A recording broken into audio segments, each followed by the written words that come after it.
आएगा, सितारे इंतजार कर रहे हैं, जिसके सदके में हमें सजाया गया वो पैगंबर कब आएगा। सारी दुनिया की निगाहें मक्के पे टिकी हुई है। ऐ मक्का जमीन तेरी होगी, ए खाना काबा पड़ोस तेरा होगा, ए आमिना के घर घर तू होगा, आमिना की गोद होगी, अब्दुल्ला का मकान होगा, अब्दुल मुत्तलिब का घर होगा।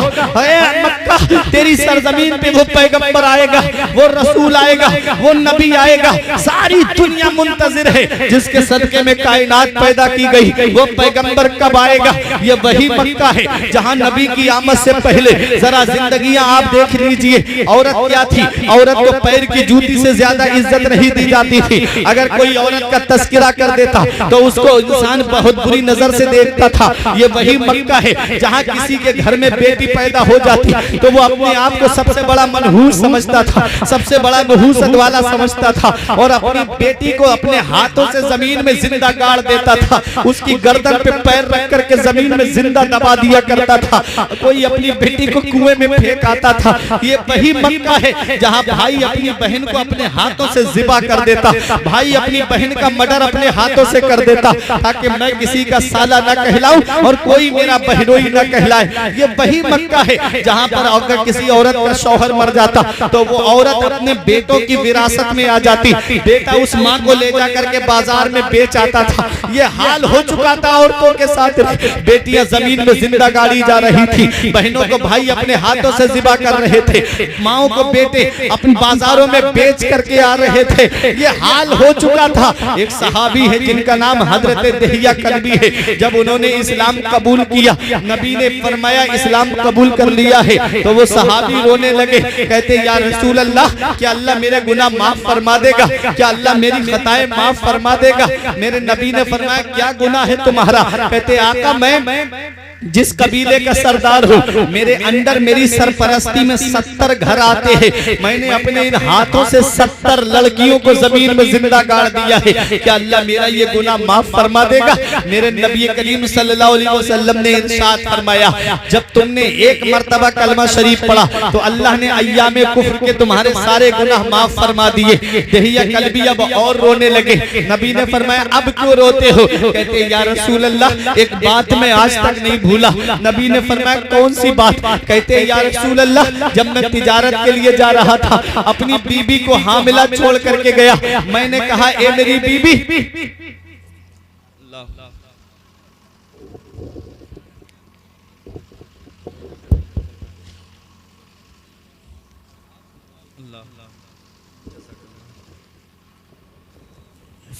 नारे तकबीर, नारे रिसालत, मसलके आला हज़रत, अज़मते मुस्तफ़ा, नारे तकबीर, नारे रिसालत। मेरे आका हुजूर सल्लल्लाहु अलैहि वसल्लम के सहाबी हजरत दहिया कल्बी रो के कहते या रसूल अल्लाह एक बात मैं आज तक नहीं भूला। नबी ने फरमाया क्या। कहते आका मैं तिजारत के लिए जा रहा था, अपनी बीवी को हामिला छोड़ करके गया, मैंने कहा ये मेरी शरीके हयात, लड़का पैदा हो तो मिठाई बांटना, बेटा पैदा हो तो खुशी का इजहार करना, और अगर बेटी पैदा हो तो गला दबा करके मार देना। अल्लाह अकबर। ये इतना कहा और कहते मैं चला गया। कई साल के बाद वापस आया तो मैंने जब दरवाजा खटखटाया तो फूल सी बच्ची ने दरवाजा खोला।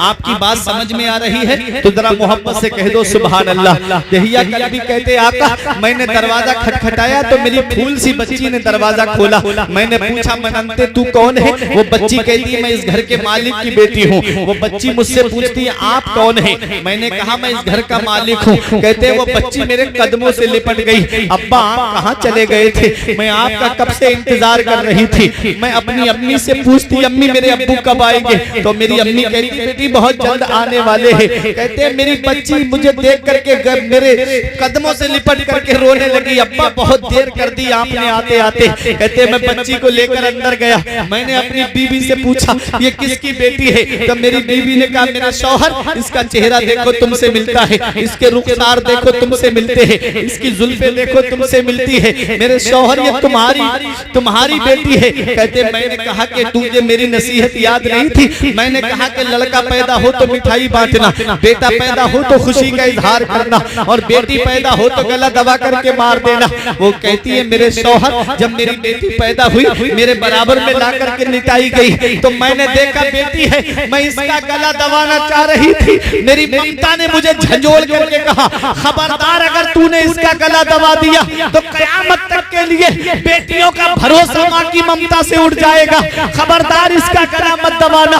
मेरे शौहर माँ की नजर में क्या लड़का और क्या लड़की दोनों बराबर होते हैं। अल्लाह अकबर। किसी को खुशी हो या ना हो लड़की के आने पर, लेकिन उसकी माँ को खुशी जरूर होती है। और इतना याद रखना ठिकान पुरवा के जिंदा दिल मुसलमानों, जिस घर में बेटी पैदा होती है उस घर में अल्लाह की रहमतें नाजिल होती है। अरे जिस घर में बेटी आती है उस घर में अल्लाह की रहमत के फरिश्ते अपने नूरानी परों से उस घर को ढांप लेते हैं। हफ़्फ़त हुमुल मलाइका, फरिश्ते उस घर को ढांप लेते हैं और कहते हैं सलामुन अलैकुम, ऐ घर वालों तुम पर अल्लाह का सलाम हो और तुम्हारे घर में बेटी का आना मुबारक हो। अरे पता चला जिस घर में बेटी पैदा होती है उस घर में अल्लाह की रहमतें नाजिल होती है, जिस घर में बेटी आती है उस घर में अल्लाह की बरकतें नाजिल होती है।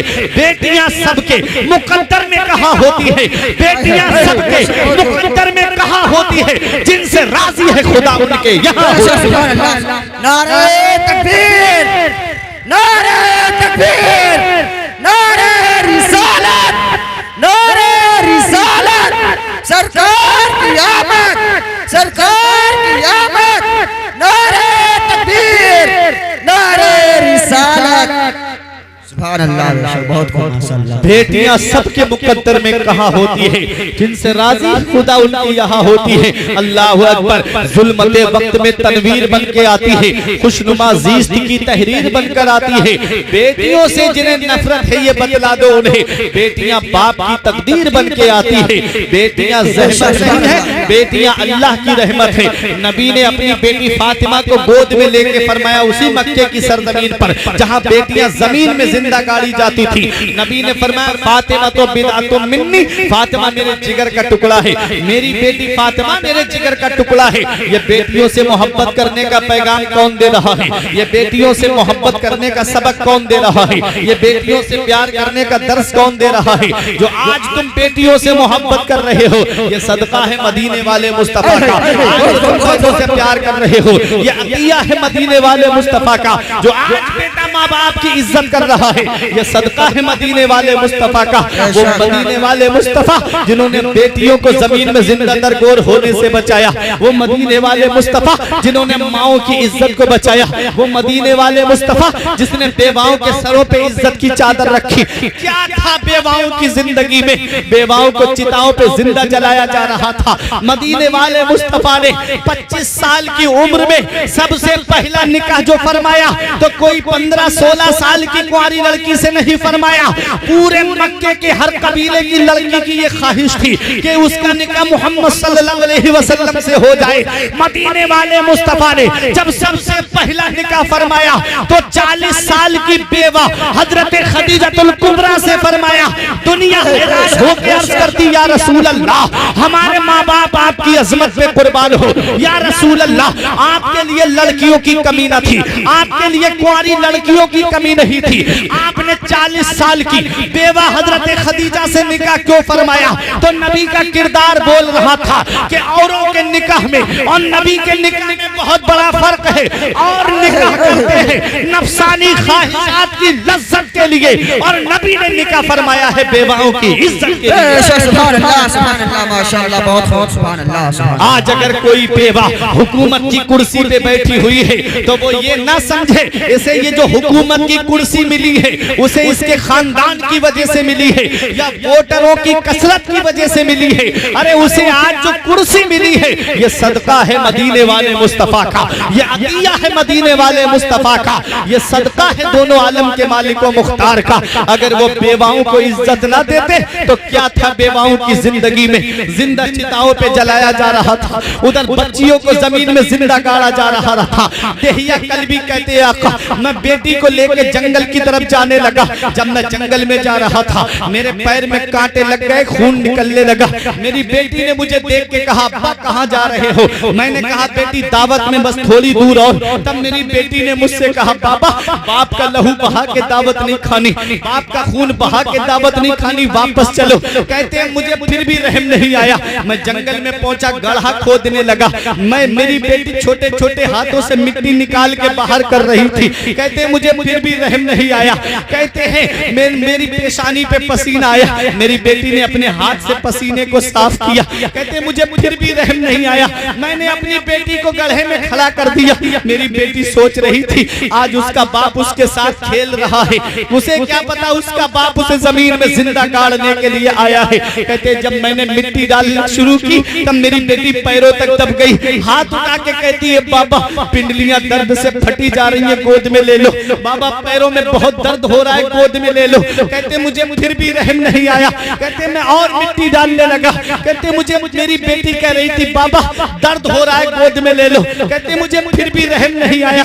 जब मेरी बेटी सीने तक दब गई, तब मेरी बेटी ने आसमान की तरफ नजर उठा के देखा। कहती है, मौला जहां सारे दरवाजे बंद हो जाते हैं, वहां तेरी रहमत का दरवाजा खुला होता है। ऐ मेरे परवरदिगार, आज मेरा बाप तो जालिम हो गया है, मेरा बाप मुझे जमीन में जिंदा गाड़ रहा है। ऐ मेरे परवरदिगार, मैंने अपने घर में सुना है तेरा आखिरी पैगंबर आएगा, तेरा आखिरी रसूल आएगा, तेरा नबी आएगा जो बेटियों को बचाता हुआ आएगा, जो बेटियों को जिंदा दरगोर होने से बचाएगा। कब आएगा जिंदगी देने वाला? कब आएगा बेटियों को बचाने वाला? कब आएगा बेटियों को जमीन में जिंदा दरगोर होने से बचाने वाला? उधर बेवाएं पुकार के कह रही थी, कब आएगा बेवाओं के सर पे इज्जत की चादर रखने वाला?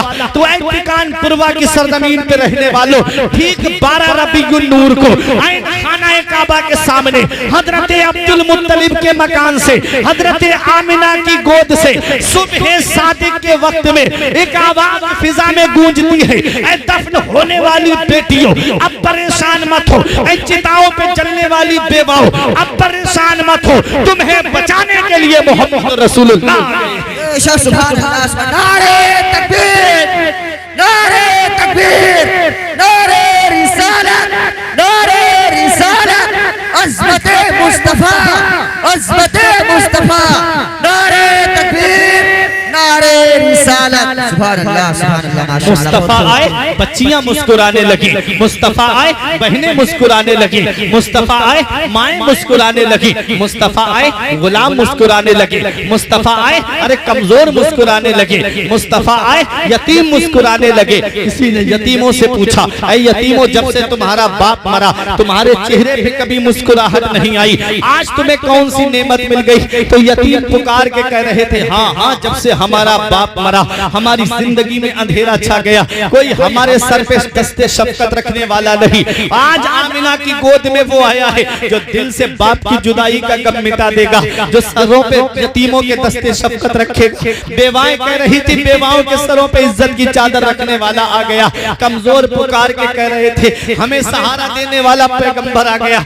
गुलाम कह रहे थे, हमें गुलामी से आजादी दिलाने वाला पैगंबर आ गया। हर तरफ खुशी का दौर दौरा था, हर तरफ खुशियां मनाई जा रही थी। उस साल परवरदिगारे आलम ने जहां जहां भी पैदाइश हुई, हर जगह लड़के की पैदाइश होती है। क्यों लड़के की पैदाइश हुई? इसका मतलब ये है, अगर किसी के यहाँ लड़की पैदा होती, वो जमीन में उसको जिंदा गाड़ देता, रोने की आवाज आती उस घर से। परवरदिगारे आलम ने फरमाया, इस साल जो भी बच्चे पैदा हो, हर घर में लड़का पैदा हो। अल्लाह अकबर, ये रब का हुक्म था और हर घर में लड़के पैदा हुए। क्यों? इसलिए कि किसी घर से आज रोने की आवाज नहीं आनी चाहिए। आज मेरा महबूब आया है, हर घर से खुशियों की आवाजें आनी चाहिए। मुफ्ती आजम पुकार के कहते हैं, रसूल उन्हीं का तो मुजदा सुनाने आए हैं, रसूल उन्हीं का तो मुजदा सुनाने आए हैं, उन्हीं के आने की खुशियां मनाने आए हैं। नसीब तेरा चमक उठा देख तो नूरी, अरब के चांद लहद के सराहने आए हैं। हर तरफ खुशी का दौर दौरा है, हर तरफ खुशियां मनाई जा रही है, हर तरफ खुशियों का दौर दौरा है। जिब्रील की खुशी का आलम न पूछिए। आदम अलैहिस्सलाम और अंबिया किराम आपस में एक दूसरे को मुबारकबाद दे रहे थे। जिब्रील 3 झंडे लेकर के आए, एक खाना काबा की छत पे गाड़ा, एक बैतुल मुकद्दस की छत पे गाड़ा, एक आपने हजरत आमिना के मकान की छत पे गाड़ा, और एक रिवायत में है कि एक खाना काबा की छत पे और एक मशरिक में और एक मगरिब में गाड़ करके खुशी का इजहार किया। झंडा कब लहराया जाता है? जब जंगों में आप देखते होंगे, जब जिस कौम जो जंग जीत जाती है, जिस तरफ की फौज, वो अपनी फौज की तरफ से वो झंडा बुलंद करते हैं कि नहीं, कि हम फतह याब हो गए, हम जंग जीत गए। जिब्राइल अलैहिस्सलाम ने एक झंडा वहां गाड़ा जो दुनिया का आखिर है, और एक वहां गाड़ा जो दुनिया का इधर आखिर है, और एक बीचों बीच सेंटर जो खाना काबा है, पूरी दुनिया का बीचों बीच सेंटर खाना काबा।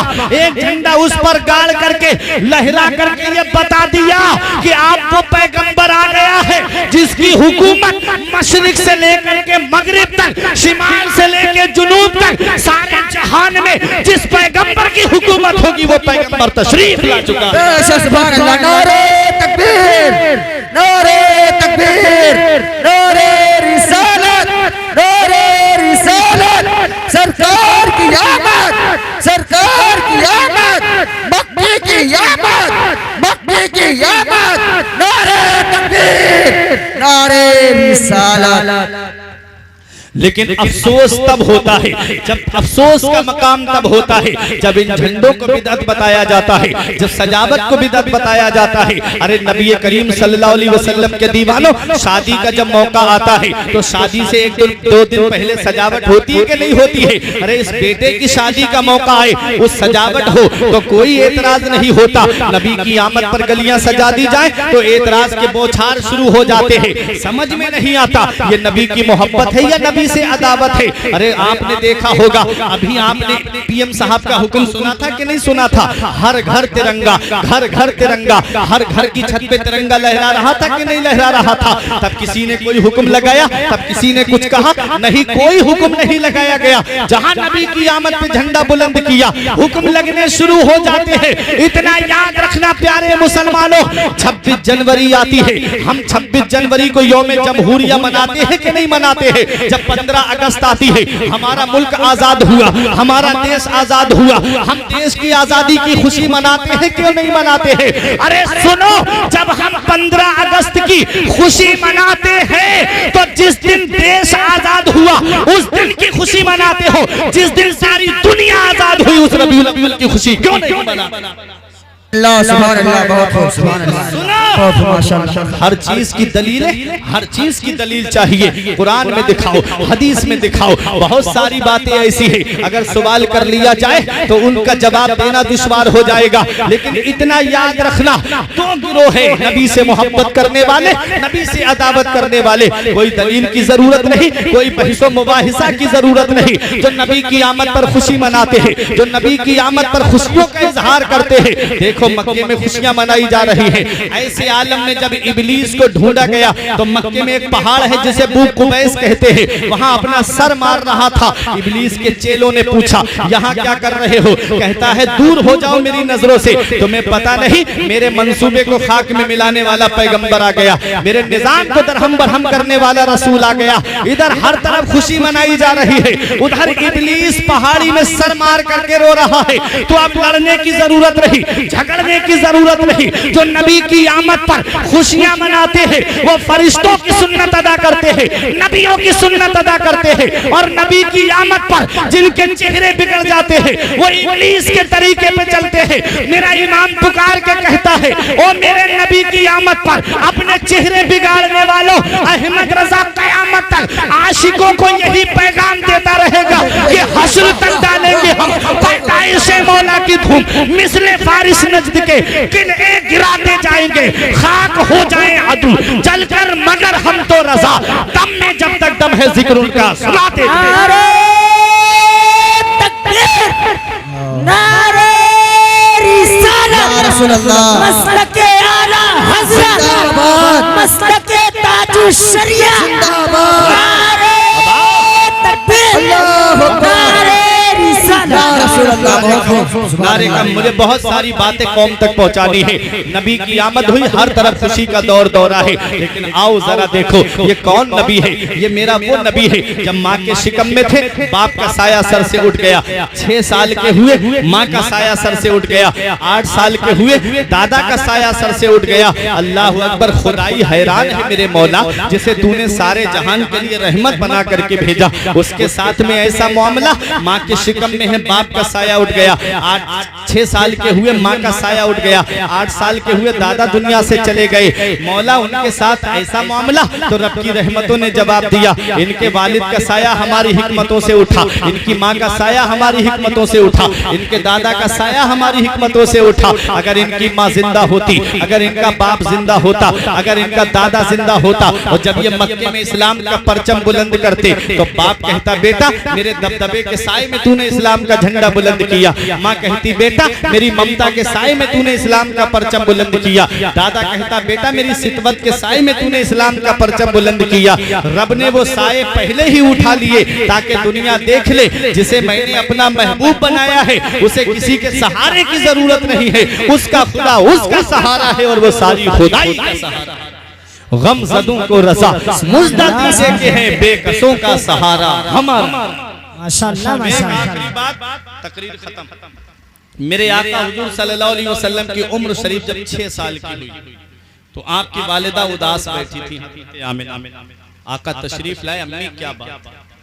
हजरत आमिना कहती है बेटा तुम्हारे वालिद अब्दुल्ला की याद आ रही है, अपने दादा से पूछो क्या हम यसरिब जा सकते हैं। तो आपके दादा ने इजाजत दे दी, जाओ। उम्मे ऐमन को साथ कर दिया, 6 साल की उम्र मेरे आका की है, एक काफिला जा रहा था उसी के साथ कर दिया। जब मकामे अबवा में पहुंचे तो हजरत आमिना की तबीयत खराब हो गई। 6 साल की उम्र मेरे आका की है, मकामे अबवा में पहुंचे तो हजरत आमिना की तबीयत खराब हो गई। कोई आम खातून बीमार नहीं हुई है, कबीले कुरैश की एक मुअज़्ज़ज़ खातून बीमार हुई है। काफिला ठहर गया, काफिला रुक गया, लेकिन तबीयत में कोई सुधार नहीं आया। तो काफिले वाले बोले आमिना अब हमें इजाजत दे दो, हम जाना चाहते हैं।